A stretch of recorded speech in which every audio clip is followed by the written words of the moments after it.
Speedway, the Brickyard, where we are closing in on the green flag and the 103rd running of the Indianapolis 500. Thank you so much for joining us here on Fort Wayne's NBC. I'm Julian Tikera. And I'm Linda Jackson. Over the next half hour, we're going to bring you all the action from the Speedway. And whether you're headed to the race in person on Sunday for a great seat, or you've got a great seat at home, it doesn't matter. We're ready to be focused on the finish line. And we've got some great coverage coming up for you. And to get us started right now, let's go to Sports Director Chris Ryan and Sports Anchor Megan Sally. Hey, you guys. We're here in our own backyard, Bearfield Motorsports Park. Since the 60s, drivers have earned their racing stripes right here on this track. Right now, we want to introduce you to a few of the first generation of racers that still meet to this day, except they don't meet right here on this track. Meet the Bearfield Breakfast Club. 1882, this ought to have a few people in it we know. Bearfield was packed back in the days. Talk about racing people. Between sips of coffee and Eggs, bacon, potatoes, toast. Rocky Fisher remembers crossing the finish line. I raced open wheel cars, midget sprint cars, super modified, and I traveled all over tri-state area. The car and the engine fit me perfect. There are some races that I feel I should have won, that I gave a guy room, rather than crash. And I feel like I should have stuck it in there and won those races. But I won my share. Enough wins to be inducted into 3 Halls of Fame and to earn the President's Award from the Michigan Auto Racing Fan Club. When I got up to receive my plaque and stuff, I was thanking my family and my wife and all that. Over breakfast, Steve Walls can't help but talk about his family, too. My dad drove a lot of cars for a lot of different people. But I can remember him telling me, as a mechanic, he was just a mechanic in Fort Wayne. He was a nobody. At the racetrack, he was a somebody. Joe Wallace, a Hall of Fame driver at Bearfield, introduced Steve, his son, to racing early on. Started working for my dad on a race car when I was 12 years old. At 18, Steve sat in the driver's seat for the mechanics race. Here I am, the son of one of the best race car drivers in the area, and I won that race. From what they said in the pits, my dad was pretty thrilled that I won. As the years went on, the Wallaces often raced at separate tracks. And he drove always in the faster car. That was the case in 1982, when Joe was in a wreck. We drove to Fort Wayne, went to the Lutheran Hospital, was downtown, to the emergency room. And I didn't know what to expect. Well, the next time they called back, it was like knocked on the door, out in the hallway. Here's reality. The doctor found a blood clot that ended Joe's life. Probably like losing my best friend. Still hurts. And if I'm not mistaken, in that modified class, he might have won the first 3 features when a villa opened. That was the biggest funeral they'd ever had at that funeral home in Waynedale. The tracks honor Joe with memorial races. Through all the wins and losses, memories are now created over a meal. Over the years, we've raced against each other and pushed one another or had some words, but we're all friends. Friends now, years later.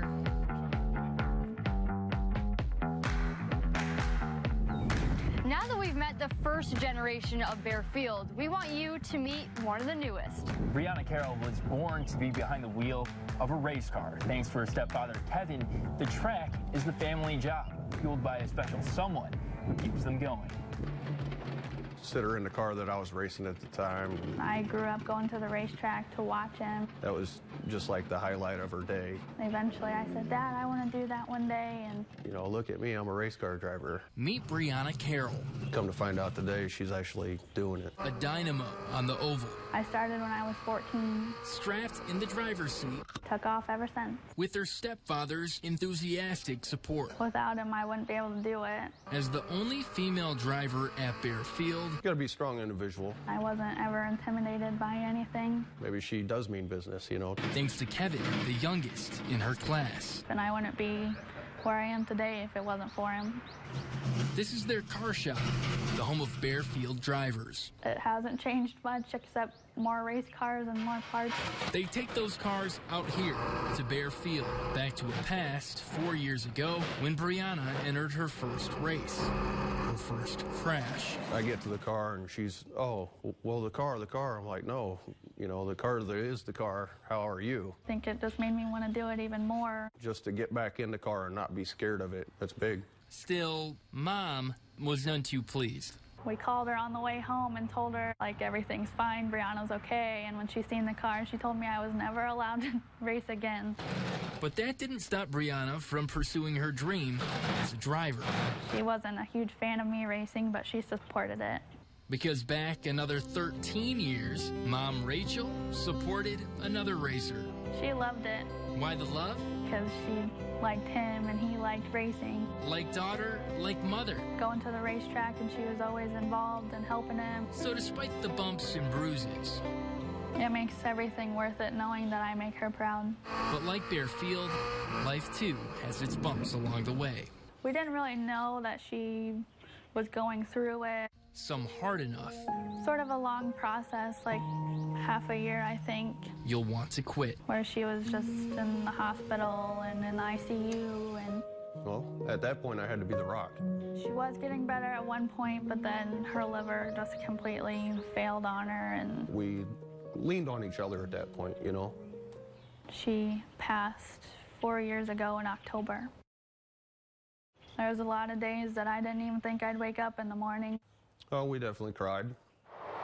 Kevin and Brianna turned back to the track for solace. Your mind is just focused on the now, and all your problems go away. You spin a couple laps, you just forget about that whole bad day you just had. But then, sometimes, the tire tread sparks memories. So my car is called Rachel's Ride.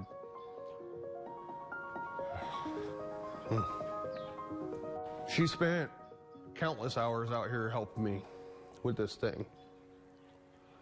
Just like the stickers on the back of our cars, she's the reason we do this still, and he was my motivation to get me up and keep going. In the race of life, Kevin makes sure to fasten in Brianna tight. I feel like I've been closer to him than anybody in my life. Protected by sheet metal and by love. I'm pretty confident we can get through anything together. They keep driving with someone watching up above. Well, I know she's always there with me, and when I feel like giving up, I know she always gives me a sign. There's been times out on the track you have a close call, and you're like, wow, she must have been there. Even when your gas runs low, you gotta stay strong. Gear back up, get in the car, and drive. Keep going. There's a light at the end of every tunnel. Relying on family as a GPS to guide on home. Absolutely, 100%. Just this year, Brianna won Most Improved Driver at the Raceway. Coming up, we'll have more from Bear Field as we continue our focus on the finish line coverage. But right now, we want to send it back to the Indianapolis Motor Speedway. Thanks, Megan. You know, it's a one-of-a-kind tradition here at Indy. The winner on Sunday will celebrate not with champagne, but with milk. Yeah, and that milk, it comes from a 6th-generation dairy farm located where else? Right in the fort. And we're going to show you how that family earned such a high honor. Also, how one restaurant pays tribute to the Indy 500 all year long. You have to see the memorabilia. And I'm Fort Wayne's NBC anchor Tom Powell. One of America's greatest actors is using this Indy 500 to bring attention to America's heroes, including some from Fort Wayne. We are focused on the finish line, and we're back after this.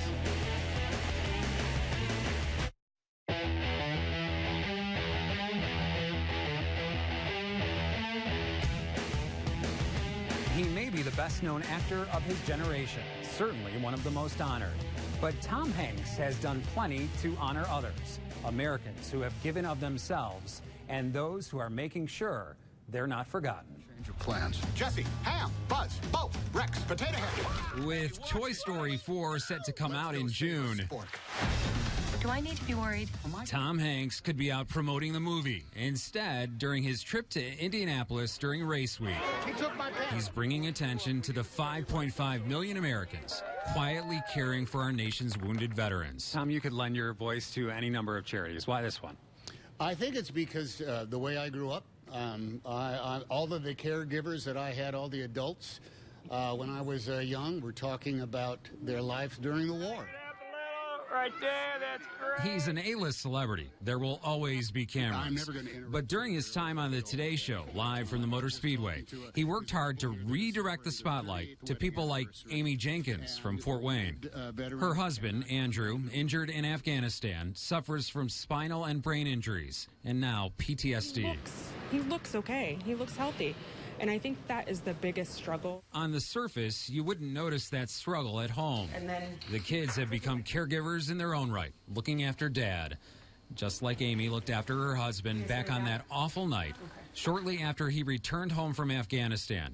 He was out at the Spencerville Covered Bridge. Had a rope, threw it over the rafter, and some reason it got stuck, and so I was walking back to my car to get another one because I brought a second one, and my phone rings.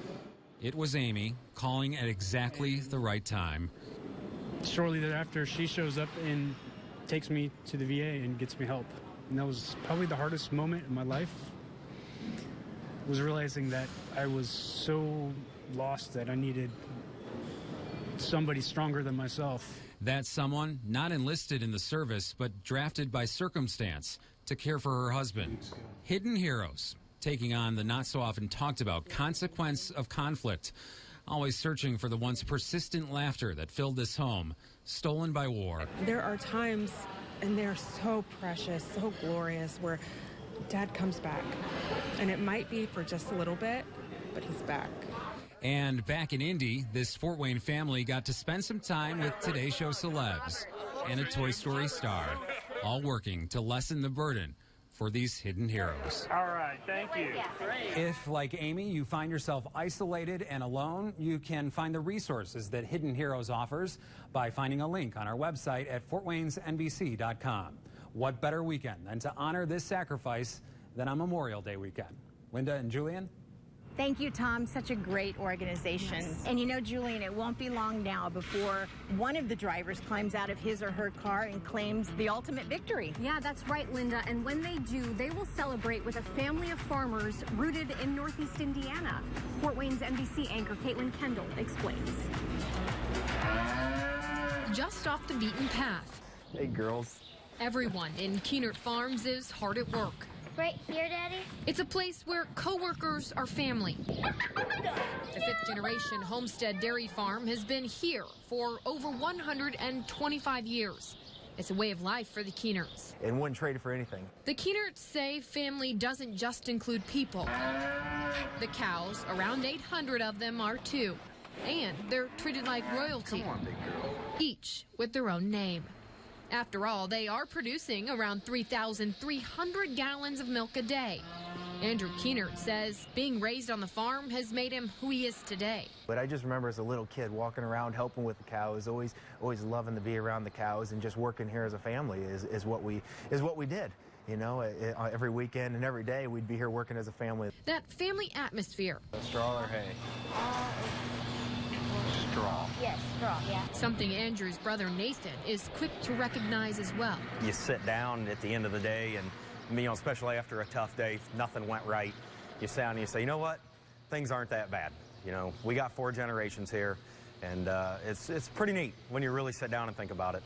Dairy farming is not your traditional 9-to-5. It's a 365-day-a-year job. We can't ever take a day off. You know, those animals are always here, and no matter what, we have to make sure those animals are well taken care of. That includes Thanksgiving morning. That includes Christmas morning. You say when we get done at the end of the day, we truly never get done at the end of the day. A labor of love the Keenerts are proud to do every day. The farm has taught me so many things in life, dedication and passion, and just being able how to take care of animals. You know, we treat every one of our animals out here like family members. They're our girls. That hard work and dedication, taking the Keenerts from the farm to the finish line. I get chills right now just thinking about it, you know, being a winner's circle last year and being right there and seeing that driver never really gets that moment of victory until he drinks that glass of milk or that bottle of milk. Winners drink milk! Last year, Andrew got the chance to be the rookie milkman for the Indy 500, providing milk to the winning team. But this year, he's packing his bags for a more special honor. On Sunday, he'll hand deliver the winning driver their choice of milk.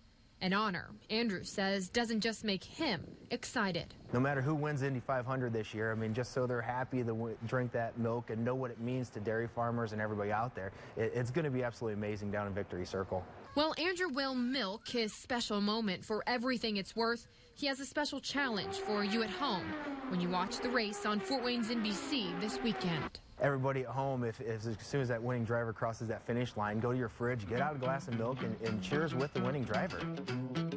All right, you gotta love that. The Keener Dairy Farm is something people know because we drink the milk, yes, but I think you also might know it because of the Fun Fall Festival.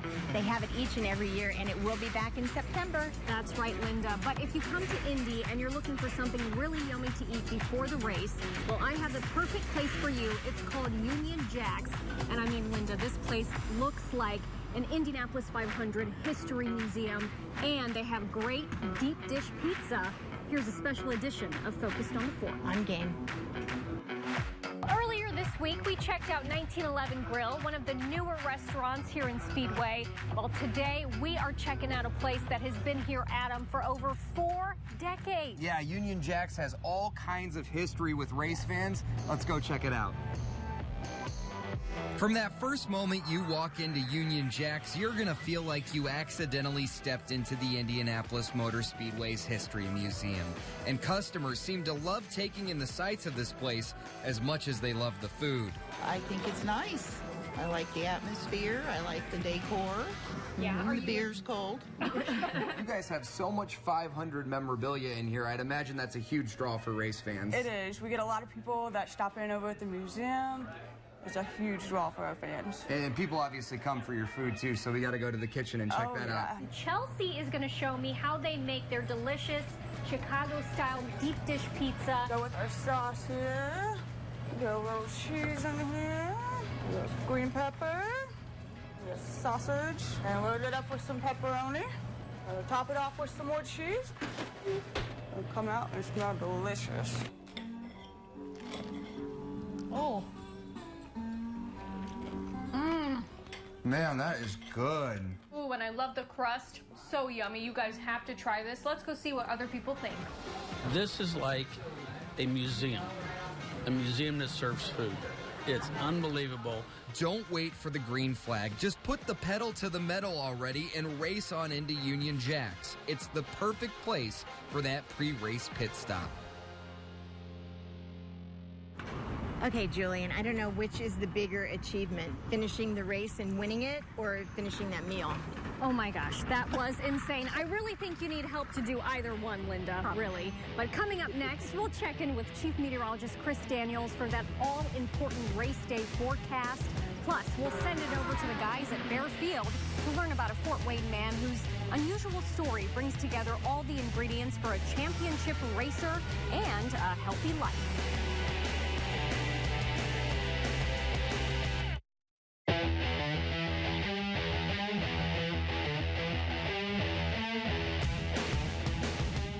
Watch the weather on Sunday in Indianapolis. There could be some scattered showers and a few thunderstorms, especially during the middle and the latter part of the race.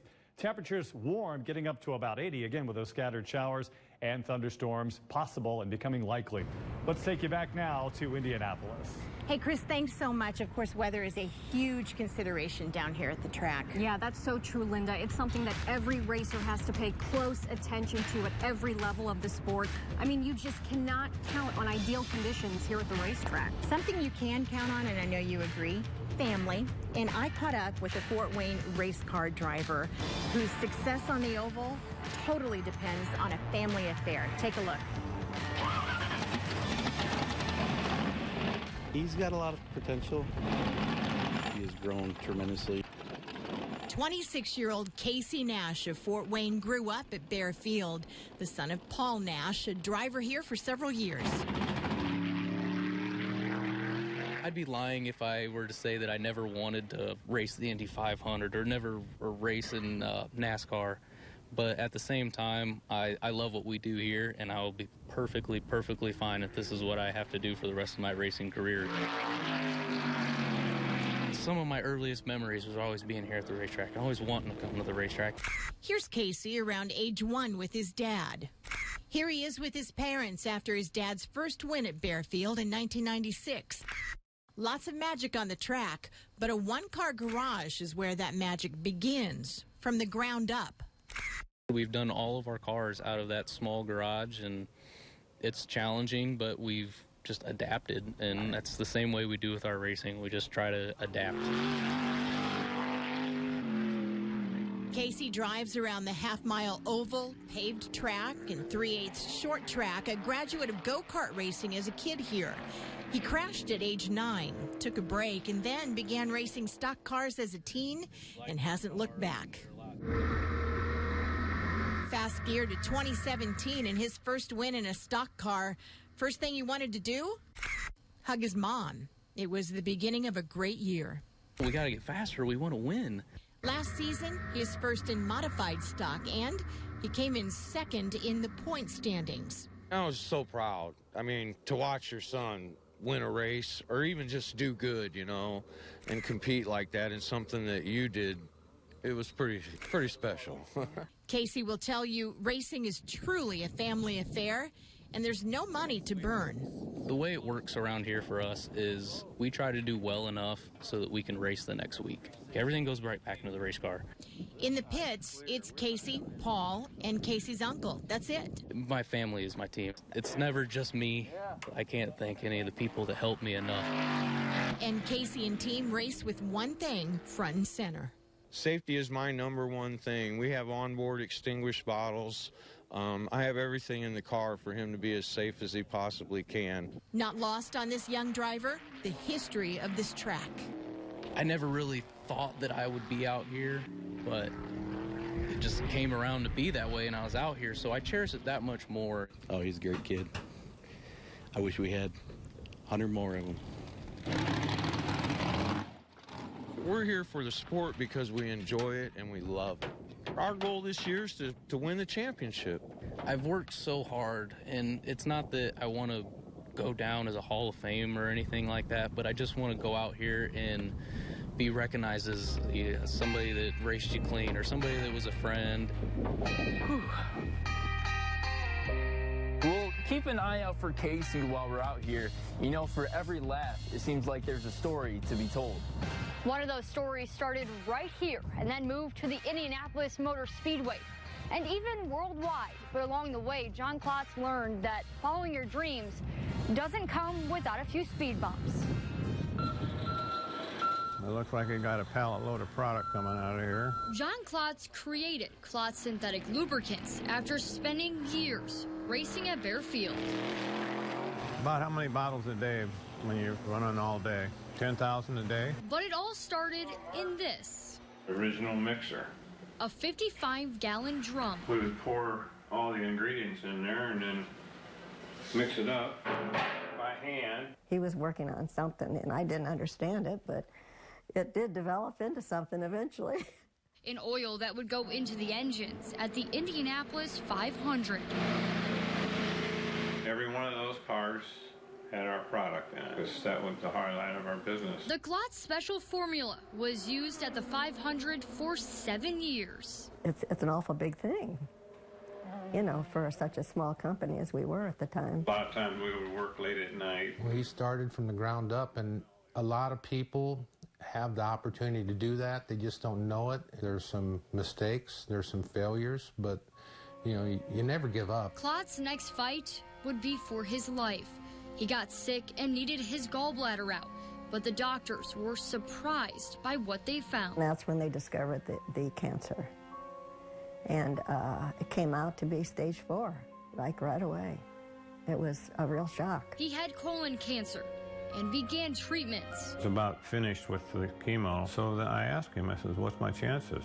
What's my odds? And he said, you got about a 25% chance. Well, that's not much, but I didn't give up. It was the long way around the track. John and his wife then made a pit stop in Maryland. The homeopathic doctor that was in Maryland.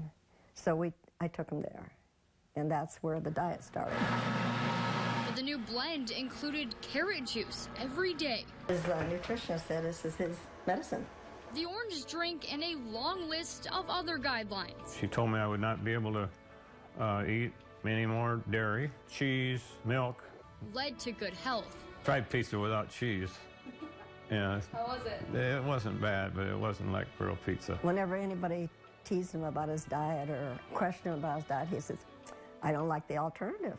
He didn't have a choice. Now he lives by a simple message that mirrors what his company stands for. What you eat is what you are. And, you know, that's the same thing in racing is, you know, if you're going to feed junk product to your engines, it's going to run like junk. Well, you know, you make a good product, it's a high-end product, but your engine will be a lot better off in the long run. John refueled his life, rounding another lap. The glory and the excitement is more than you can imagine. When I see, you know, look back and then look today where we're at, it's hard to believe. Klotz Synthetic Lubricants is nearing 60 years of operation, while John tells me he hopes to retire soon and enjoy trips to the golf course. That wraps things up for us out here at Bear Field. For Megan Sally, I'm Chris Ryan. We'll send it back to the Indianapolis Motor Speedway. Guys, that was so great. Now I'm flipping out here. We're in the winner's circle, girl. I know. It's surreal. Oh, my gosh. This is awesome. I All love right. it. I do too. And everybody at home, we have loved bringing you our coverage of Focused on the Finish Line. We hope that you've loved watching too. And don't forget, you got to watch Sunday because the big race coverage on Fort Winds NBC, it all begins at 11 in the morning. That's right, Linda. 33 drivers are set to battle it out and claim that checkered flag. And we wish each and every one of them a safe and successful ride. From the Indianapolis Motor Speedway, I'm Julian Tigara. And I'm Linda Jackson. We're off to the races.